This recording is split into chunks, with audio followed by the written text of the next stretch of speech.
নমস্কার বন্ধুরা, আজকে আমি শাপলা রান্না করছি। এর জন্য কড়াইতে তেল বসিয়েছি, তেলটা গরম হয়ে গেছে। এর মধ্যে আমি শুকনো লঙ্কা ও কালো জিরে ফোড়ন দেবো।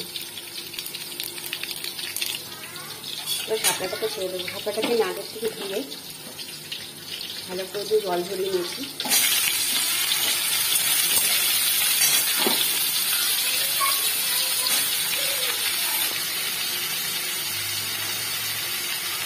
পরিমাণ মতো হলুদ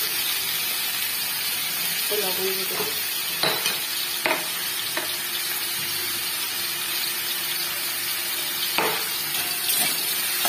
আমি ঢেকে দেবো না, ঢেকে দিলে জল বেরিয়ে যাবে আর শাপলাটা ভালো হবে না, কাদা কাদা হয়ে যাবে, গলে যাবে। ঢেকে দিলে ভালো লাগবে।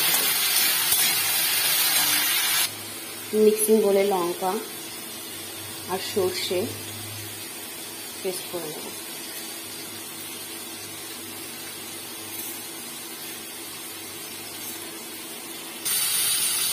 লঙ্কা সর্ষে ভাজা দিয়ে দেবো। একটু ডাল দেবো, নেমে করে নামিয়ে দেবো। শাপলা হয়ে গেছে, আমি নুনটা চেক করে নেবো। আর এতে সামান্য পরিমাণে লবণ চিনি অ্যাড করবো, সামান্য পরিমাণে চিনি অ্যাড করবো। নামিয়ে নিয়েছি, আমার শাপলা রেডি। আপনারা বাড়িতে করে দেখবেন, সবাই হয়তো শাপলা করে থাকেন পারেন, তবে এইভাবে করে দেখবেন, ভালো লাগবে।